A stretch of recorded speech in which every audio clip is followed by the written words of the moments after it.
Good evening, everyone. Sorry about the slight delay. We're having some trouble getting online here. Um, Let me pop out my chat here.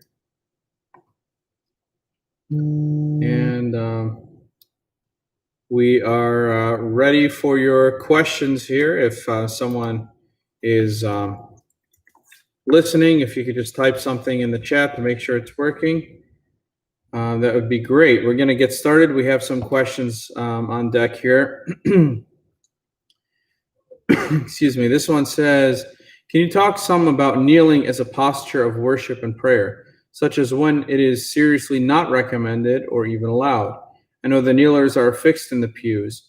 In some Orthodox churches, I've knelt when most others knelt during the consecration of the gifts or even during the great entrance, during church services. I'm pretty confident to know to follow the saints and listen for instruction from the priest. It is during private or home prayers, these situations, that I ask for some guidance. We know to prostrate, to raise our hearts, our hands, a broken and humble heart, God will not despise. And I think knowing what my priest recommends will help to remove this minor distraction. Okay, so good question. We are being asked about kneeling, when to kneel, when not to kneel. So let me see here. Okay, so we want to know when to kneel in prayer. So during church services, there are certain times that we do kneel. I know that wasn't part of the question, but I'll just address that real quick because I'm sure some people have that question. During church services, we kneel at the consecration of the gifts. That's a definite time to kneel. And there are some different traditions. There are things that the Byzantine tradition does, which were part of the Byzantine tradition, and some things that the Slavic tradition does. For example, during the weekdays, the Slavs, the Russians, and the Slavic churches will often kneel during the Lord's Prayer. We don't do that, but there's nothing wrong with it, of course. Okay. So kneeling in church services, we do it mostly at the consecration of the gifts. We do it during certain processions. I've seen some people do it during the great entrance. It's not necessary. I don't know if anyone noticed, and I certainly didn't do it for show, but it's very rare that you see me worshiping as a layperson, as I did this past Sunday. There are certain times, especially because it's Sunday and we don't kneel, I bowed my head very low during certain parts of the service, almost like a 90-degree angle. And so that some of those times were like when we heard, "Blessed is the kingdom of the Father and of the Son and of the Holy Spirit." I bowed down very low. At the consecration of the gifts, when the priest started with "Take, eat, this is my body, and drink, this is my blood," I bowed my head very low. There were more times that I probably would have done it, but since I was chanting, that wouldn't have been practical. Like during the consecration of the gifts, we could still bow very low like that, and instead of kneeling. Sundays we don't kneel, but during the week we do. So this is interesting because people used to go to church more often, right? They didn't have a structured life like they do now. The church was the center of their life, so people used to go to church a lot more often during the week, all the feast days. So if you went to church during the week, you kneeled more times than you didn't kneel. Now, because we mostly go to church on Sunday, you are not kneeling more than you kneel, which is backwards from what it was intended. So actually, kneeling is a very powerful position for prayer. For one thing, it's not comfortable. So it forces you to focus. Now, not everyone can kneel, and not for a long time, especially. But kneeling is a very good position for prayer. St. James, the brother of our Lord, it said that he used to kneel in his prayer so much that he had these huge calluses on his knees that I can't remember the exact description, but it said like they were so big, they're almost like bones because he used to kneel so much in prayer. We read a lot of the lives of the saints, and they kneeled in prayer a lot. So kneeling is a sign of submission. You're submitting yourself as to a king because God is the king. You are in an uncomfortable situation, so you're not getting too comfortable. Churches traditionally didn't even have pews. You would stand during the services. They had some chairs around the perimeter for the elderly or women who had young children or were pregnant. But it wasn't really a place to sit because they didn't want you to get comfortable. It was a place for you to pray. So kneeling is a good position of prayer. Now, when you pray at home, kneeling is good during the week. On Sundays, we take a break from kneeling because, again, it's a day of resurrection. But during your prayers, you can stand up or kneel. I don't recommend sitting down unless that's your only option, or you can't stand or kneel for too long. But kneeling is a very good position for prayer. And that's really one of those things that you should check with your priest when you ask your priest, and this is a good question to ask, Father, give me a prayer rule. So prayer rule is what the priest gives you, your spiritual father gives you to do every single day. And when you get a prayer rule, you have to be obedient to it and do it consistently. And it would be a sin to not do it. So does that mean we should just not ask the priest at all? No. That should be, we should ask the priest for the prayer rule. And generally what I do is after I give you a prayer rule, I ask you, is that something you think you can handle? Because I don't want to give you something that you can't handle and then you're disobedient to your spiritual father. So I'll always ask you, do you think you can handle that? And then you can tell me yes or no, and I can adjust it accordingly. But it is very good to have a prayer rule. In fact, it's necessary for every Orthodox Christian. I suggest for all our listeners, and if you want to share this with all your family and friends, I might even mention it sometime in church. It is important to ask your spiritual father for a prayer rule to say. Okay, so that was our first question. Thank you for that question. I have another question that was sent in, and actually it looks like Beverly has a similar question, so I'm going to read the one from my email. It says, I've always believed that in the Orthodox faith, we don't wear crosses that have Jesus being crucified on them because he is resurrected. Why is Jesus still on the cross behind the altar table now that Pascha is over and he has ascended into heaven? So thank you for that question. And thank you also, Beverly. You asked a similar question. Why do you have the crucifix behind the altar table? So first of all, to answer the email question, that's not true about not wearing Christ crucified on the cross. We don't wear the 3D Jesus crucified on the cross because then that becomes like a statue, and that's more of a Roman Catholic practice. We as Orthodox do have Christ on the cross. In fact, sometimes when I go out in public, I wear a little cross. It's just a little tiny one. And that cross has two sides to it, as most of our crosses do. On one side is Jesus risen, and on the other side is Jesus crucified. Also, the cross, the blessing cross that I have on the altar table has two sides. It has the resurrection of Christ and the crucified Christ. So on Sundays, the resurrected side is up. During the week, the crucifixion side is up. The same with the gospel book. There's a crucifixion side, resurrection side. So again, the days that we kneel, the crucifixion side is up. The days that we stand, the resurrection side is up.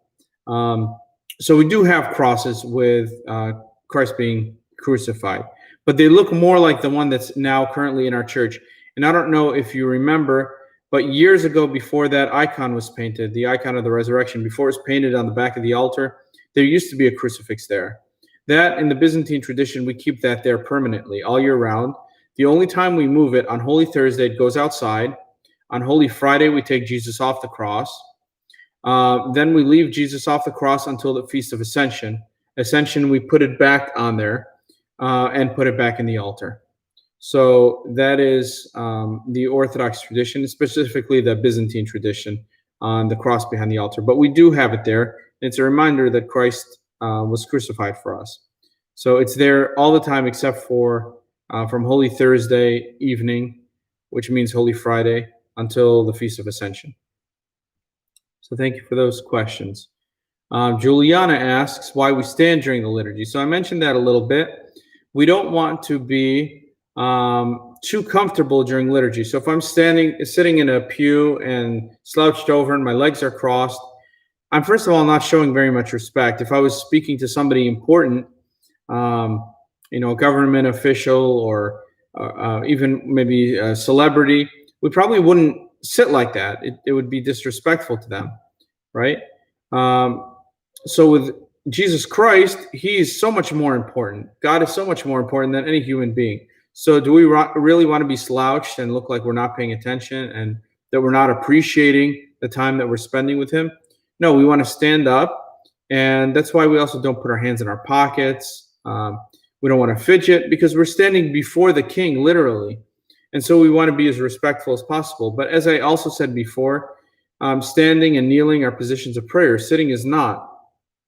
So when you stand up, you pray better because you are not too comfortable. If you get too comfortable, like they even say when you're at school, they like to leave the temperature a little lower than usual. I've heard a lot of teachers say that because they say when it's too warm, you get too comfortable, you get like sleepy and you're not paying attention.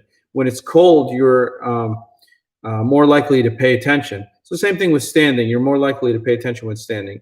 Of course, when we need to sit, we sit. Now, in our parish, we have a tradition, as in most Orthodox churches in North America, we have a tradition of sitting a lot during the service. That was never how the services were meant to be. There were certain times where you could sit, like the sermon, although, back in St. John Chrysostom's days, he would preach for hours, not just for 10 minutes, 20 minutes, but for hours, literally. And he would sit down while he was preaching, and the people would stand up. And so that's how even the sermons were meant to be. The people would stand up for those. And the priest would sit, or the bishop would sit, as a sign that he is the teacher, because the teacher would sit. And of course, the bishop would often be an elderly person, so he would sit. So thank you, Juliana, for that question from downstairs in my house. Another question here online, on email, I'm sorry. Pride is considered one of the 7 grievous sins. Does that include pride in our children and or other people, or just pride in ourselves? Okay, so it's an excellent question. Pride is not just one of the 7 grievous sins or deadly sins, or we call them in the Orthodox Church the 7 passions. It is certainly one of the passions, but it is the greatest sin. The fathers of the church say that it is the mother of all sin. In other words, all other sin comes from the passion of pride. So pride is a very dangerous sin. Now, how about when we tell our children, I'm proud of you? There could be like a double meaning of that. I think it is possible to become prideful in your children because, yes, pride is about ourselves. But what does it say when we are proud of our children? Who raised our children? We did. Who did they get their genes from? From us. Who taught them to behave a certain way? We did, right? Why are we so happy? I'll give you an example. Juliana had her first dance recital the other day. I'm not particularly interested in dance, or especially dance recitals. I don't necessarily enjoy them. Shh, don't tell her. But I had a sense of pride that my daughter was up there on the stage dancing. And that pride, even though it's kind of cute, it is kind of a self-centered thing. It's like, especially my first daughter, right? It was exciting. It was like a new stage in my life where my daughter is on stage for the first time performing. So that pride in her really, I think, became a pride in myself. And that's kind of a hard thing to understand because our society is so much, it's like pro-pride. We have, talent shows to display our children's talents or even our own talents. What's karaoke? Besides fun, it's kind of like a way to go up there and show off a little bit. But I think we find pride in our children, and we have to be careful even with that because we end up really boasting in ourselves. there are some parents that no matter what, all they're doing is talking about their kids. And it's really like you hear in their voice, they're not really talking so much about their kids, but about what an amazing job they did raising their children. St. Paul tells us not to boast in anything except for the cross of Christ. And so I think if we use that as our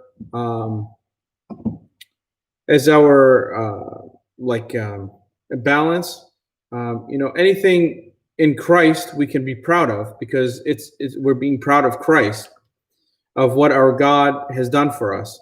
Anything other than that, I think, is kind of it can really border on pride. So we have to definitely be careful. I think, what should we be proud of our kids for? Academics are good, athletics are good, but really we should be not prideful. Let's say be joyful that our children are involved in the faith, have a good relationship with our Lord. Those are things that we should be joyful about more than maybe academic or athletic achievements. Because again, it does kind of come back to us being prideful. And the same with other people. It's kind of like, it's like name dropping. Well, I know this person who was on TV, right? It's all about really us and our relationship to them. So we want to really be careful, and that's going to take a lot of rethinking. Say, am I actually prideful about that, right? When you drop a name, say, oh, I know this person, and they might be a little bit important, maybe in town, or they're rich or something. It's like, oh yeah, I have friends who are important and rich. What does that mean? It's like, I'm higher, right? So we don't want to do that. Okay, thank you. Great questions. We have some more questions that are coming in here. July 12 was a feast of Saint Veronica, the woman with the issue of blood. The Antiochian Archdiocese website provides the same bio as our Sunday bulletin for Saint Veronica, but the icon on the Archdiocese website shows Saint Veronica holding the cloth that the Roman Catholic Church says she gave to Jesus on his way to the cross. Although the Archdiocese website is silent on the issue of Veronica's veil, I have to believe we agree with the Catholics on that story of Saint Veronica, do we? So I actually just got this email slightly before we started, and I didn't have time to do the proper research. I couldn't find enough evidence online. I'm going to have to go to my books, and I can get back to you on that answer next week. The little I saw seemed like we do believe that she may have been the person who gave Christ the napkin to wipe his face when he was crucified. But I can't say definitely. I have to wait till I'm with my books at the church office, and then I can answer that better. So I'm sorry I can't give a good answer, but hey, Abouna doesn't know everything. Another question here.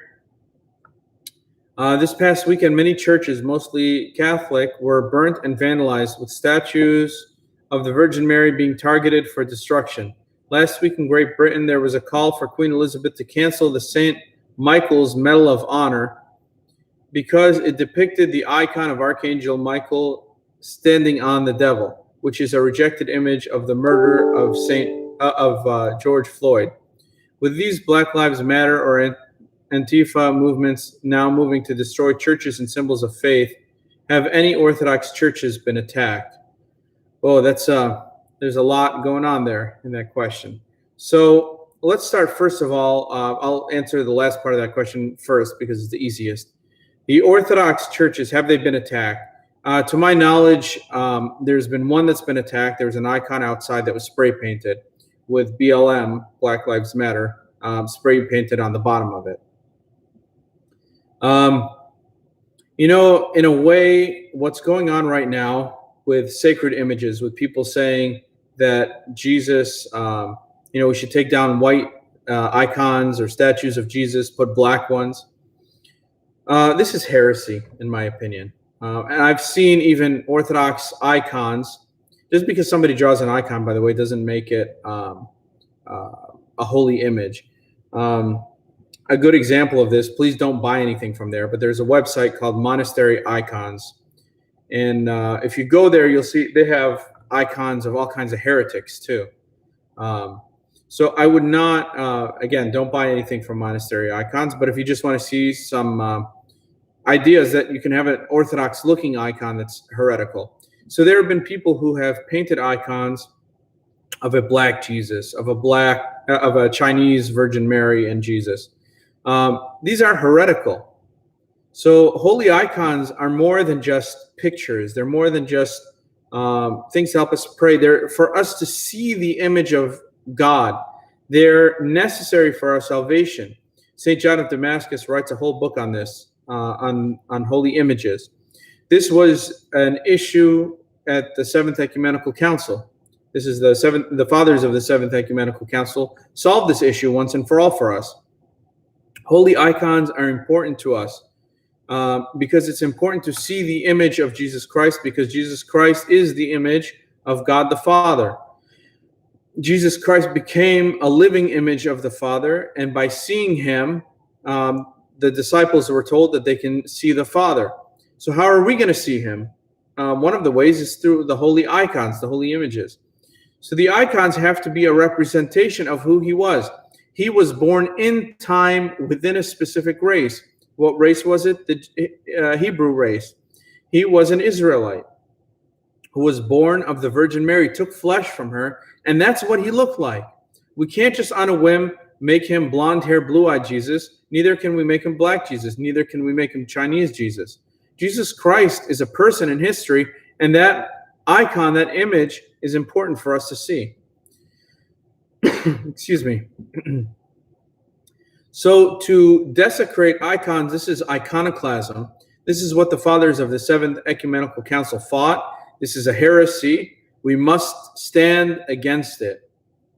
It's a modern-day iconoclastic heresy. So we have to do the best we can to fight this heresy.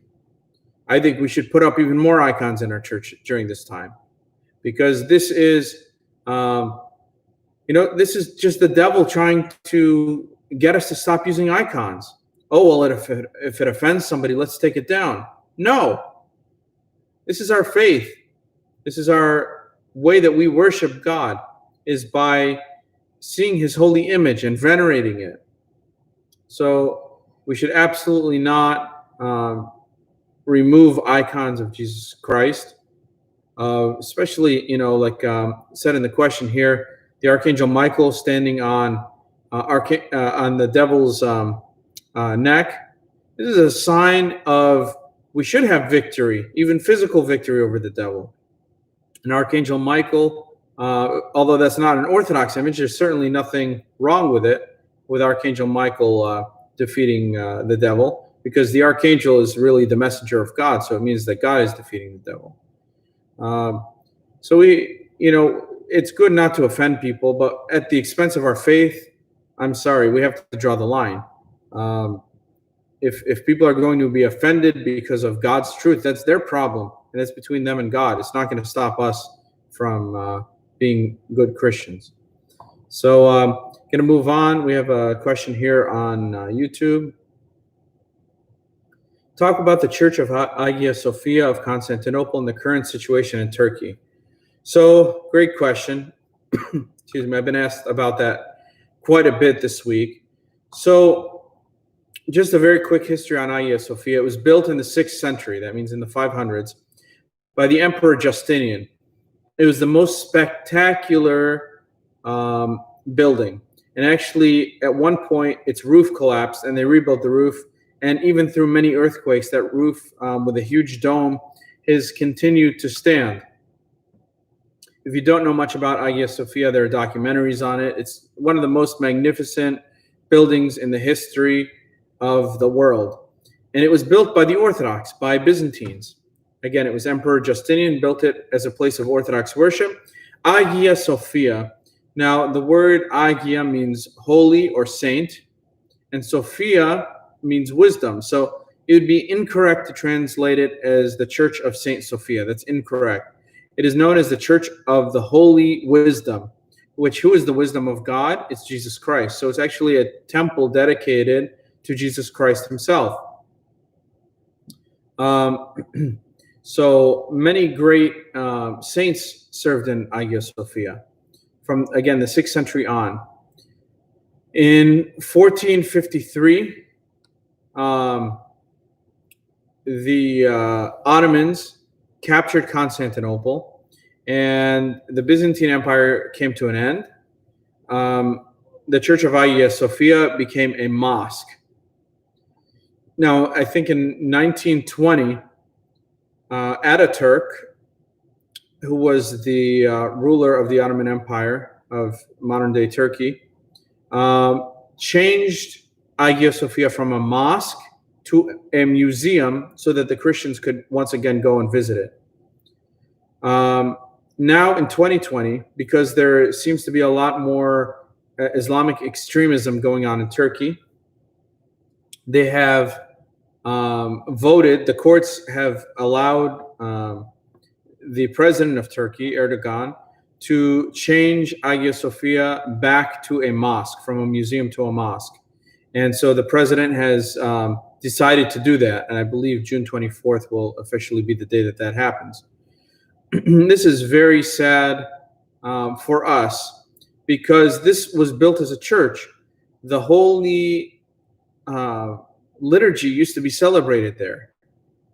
Thousands of people used to be in there, and it was just a marvel of architecture, of holy architecture. So many of our churches have been based off of Hagia Sophia. It is the model for an Orthodox church. And so the fact that we are losing it once again is sad.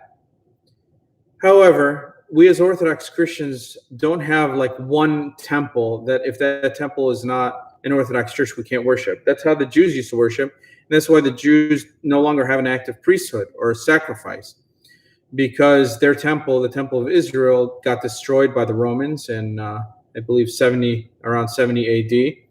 And so they haven't had temple worship since then. We are not like that as Orthodox Christians. We look for the heavenly Jerusalem, that golden city in the sky, which is, like I said, heavenly Jerusalem or heaven. So that's really what we look at. If all the church buildings on earth collapsed, the church would still be here, because we, as the gathering of the people of Christ, are the church. We make up the church. Don't get me wrong, the church building is extremely important, but in the absence of a church building, we can still pray. The early church, they used to have liturgies in caves because it was illegal to be a Christian, so they didn't even have their own buildings. Now, St. Paisios, who we celebrated also this past Sunday, he had a prophecy. He was known for some of his prophecies. He said that the Turks would once again make Hagia Sophia a mosque. Now, remember, he died in 1994, so this was quite a while before this past week's current events, right? So he said the Muslims will once again change Hagia Sophia from a museum to a mosque, and after that happens, the nation of Turkey will fall. So it'll be interesting to see the first part of that prophecies come true. It'll be interesting to see if the second part comes true as well. So again, it is sad for us that Hagia Sophia has gone away, and we won't be able to enter it as Christians again for maybe the rest of our lifetimes. Who knows? But at the end of the day, it doesn't change our faith, and it doesn't change the power of God. So I almost wonder if God allowed it to happen because some of the Orthodox, even patriarchies, are not getting along right now. And I'm sure that makes God very sad, and maybe a way of showing us that we're not really behaving very well. Anyway, by the way, Turkey is an ally of the United States. So if you are so inclined to write your congressman or senator about this issue, the United States should be able to have some influence over Turkey. We'll move on to our next question. We have a couple of questions, it says here. One, can you clarify Orthodox apostolic succession versus Anglican and Roman Catholics versions? Okay. So apostolic succession, We can literally trace our apostles, our patriarchs and our bishops back to the early apostles. So, for example, the current ecumenical patriarch of Constantinople, his name is Bartholomew. He's the 270th successor to the apostle Andrew. It's pretty amazing. We can trace it all the way back. Patriarch John the 10th of Antioch is approximately the 290th successor to the apostle Peter. Again, we can trace that all the way back to the apostle Peter. So the apostles ordained new bishops in order to take their place. And that's why even when we sing the Troparion of a saint, we say there were successors to the apostles' thrones. So we hear that like in the Troparion of a hieromartyr, like Saint Ignatius of Antioch. Say, oh, I can't think of it all of a sudden. But anyway, trust me, in there are the words successor to the throne of the apostles. So all the bishops are successors to the apostles' thrones. In fact, for our patriarch, one of the lines in his Femi, that's like kind of a hymn asking God to grant him many years, but it also gives his entire title. And it calls him Patriarch of Antioch and all the East, and it names the different countries he's Patriarch of. But it also refers to him as 13th of the Holy Apostles. So that's a beautiful thing. He is a successor to the apostles' throne. So the apostles have passed down their succession, which came from Christ at Pentecost. He gave them the Holy Spirit. They've passed it down through the generations, bishop to bishop to bishop, all the way until our modern day, where our own bishops, our Bishop Thomas, our Metropolitan Joseph, our Bishop Anthony in Toledo, have received that apostolic succession, and they become successors to the apostles' thrones. And then they pass it on, like Bishop Anthony, who ordained me. He passed it on to me. I can't ordain a priest or a deacon, or certainly not a bishop, but I have that apostolic succession passed on to me. And I pass it on to you in the way of baptism, chrismation. I'm able to perform the mysteries of Holy Communion and confession, Holy Unction, marriage. So many of you have received the apostolic, the gift of apostolic succession from me or one of my predecessors here in Charleston, or another Orthodox priest in one form or another. So that's a really awesome thing. Now, in the Roman Catholic Church and the Anglican Church, we believe as Orthodox that they no longer have apostolic succession, because apostolic succession is not just literally being able to trace your ancestry to the apostles, but also following the same teachings that the apostles had. Because if you're no longer teaching what the apostles taught, you're no longer part of their succession. And we believe the Roman Catholic and Anglican and all the other Protestant churches have done that. They've stopped following the succession of the apostles, and so they have been removed from apostolic succession, which means they don't have the grace of the sacraments to perform. And that's what we teach as Orthodox Christians. The next question here: where, when, and how should or do Orthodox folks perform prostrations and bows in reverence? Praises and a private prayer request. Okay, so prostrations are done.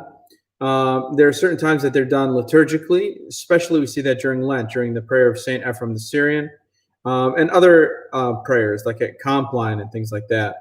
Those are times to do prostrations. You can also do them in your private prayers.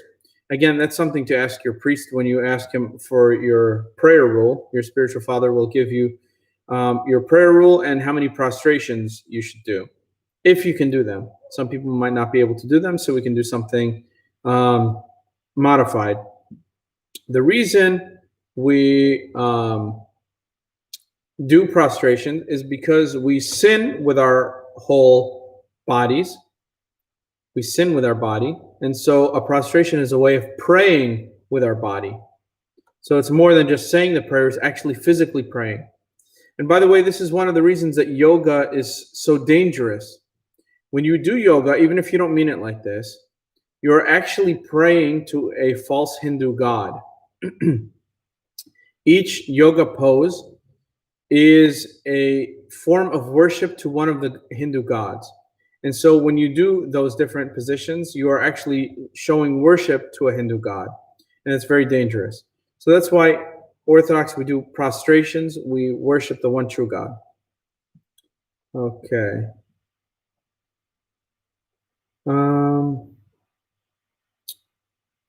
And the person who sent those questions, yes, you may call me tomorrow. Okay. Let's see. My son has a question. In heaven, is humanity one family, or are our souls separated by our earth families? Great question. So we actually become all one body in a sense in heaven. We're all going to know each other. We're all going to recognize each other. What we're going to look like, I can't tell you.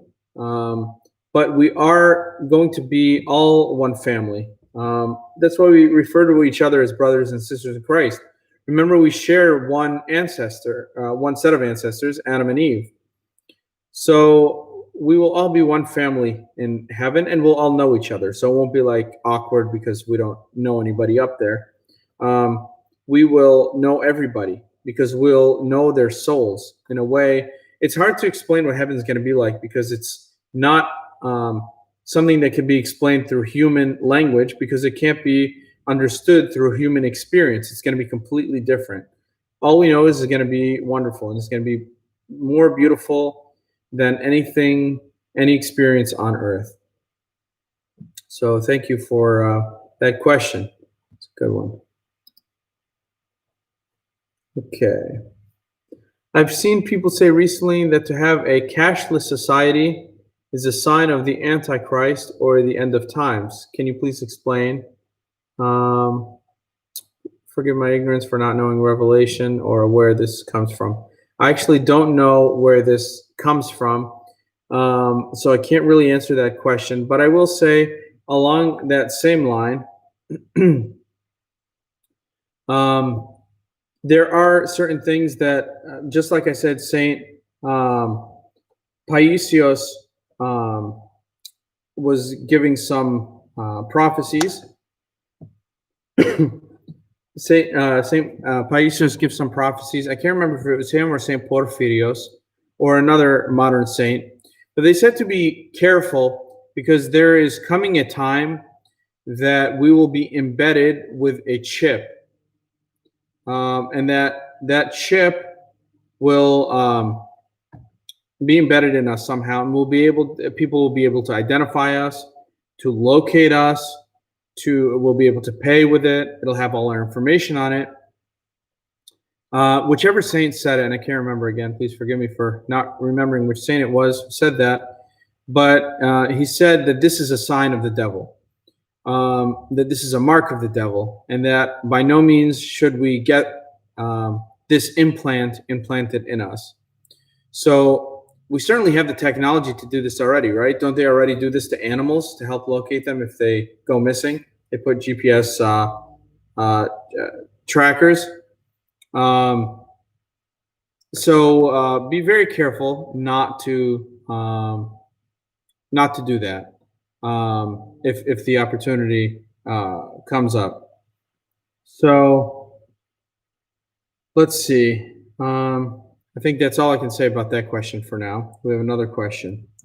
Why do you have your altar boys hold the gospel and not use the podium? So for one thing, the podium that we have is not really good to carry the gospel. It's kind of a cheap podium. It has two screws that come out of it, metal screws, that can actually damage the bottom of our gospel book. And so I use it very, very rarely, only if it's a very long gospel and I don't feel the altar service can hold the gospel.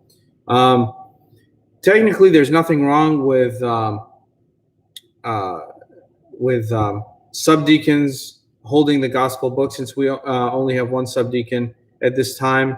I have the altar boys hold the gospel book. Again, not really a wrong practice, but I do it, one, so that our altar boys have more things to do, but two, again, so it doesn't destroy the gospel book. Actually, the most traditional way of holding the gospel book would be for the priest to hold it himself.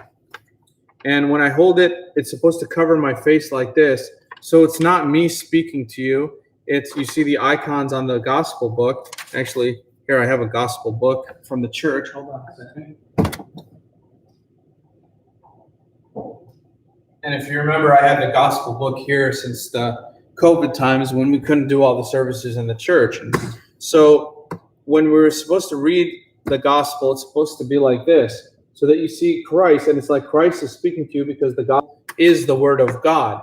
Okay, so that is why that's really how we're supposed to do it. Is it's supposed to block the priest, or if the deacon reads the gospel, his face. But we do the best we can. It's actually very hard to hold the gospel at this level long enough to read the gospel reading, especially this gospel. The one we have now in church is a little lighter.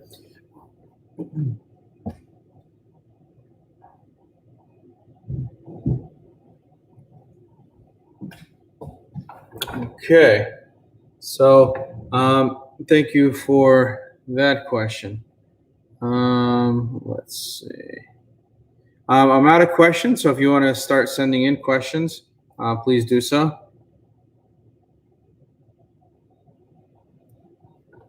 Any questions at all, please send them in now.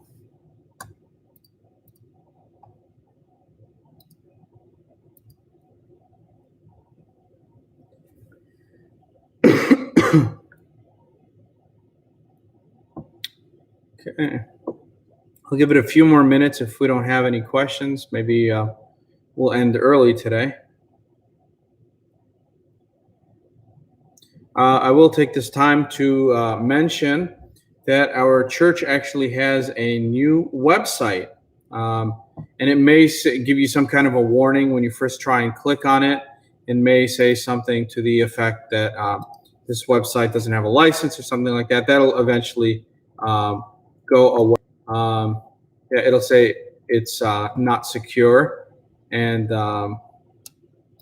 but you can click advanced and then go to stgeorgecharleston.org, which is considered unsafe just because it's a brand new website with a new server and everything. So there will be a lot of additions made to the website this week. Right now it's still kind of bare because we just got it up there. However, the live streaming, which is the most important thing, appears in several places. So you can click on the live streaming link, and I just did that to make sure it works. So scroll all the way to the bottom, you can see it. The calendar will be updated soon, hopefully by the end of the week. A lot of our information will be on there as well, and a lot of the other things that we need on a regular basis. So check out our new website. Let us know what you think. We've put in a lot of work on it already, and it took a while to transfer it. So if there are no other questions, we may end early today. So we had a good run here for about 45 minutes. Anybody at all? Okay. Well, it looks like we may end Ask Abouna early tonight. Looks like people are enjoying the nice weather out there. So thank you all for participating. And I guess we will see you next week for Ask Abouna on Tuesday. God bless you, and hope to see you this weekend. Just please remember, next Monday, the 20th, and the Monday after that, the 27th, we will have hierarchical divine liturgies. Bishop Thomas will be serving for the Feast of St. Elias and the Feast of St. Panteleimon.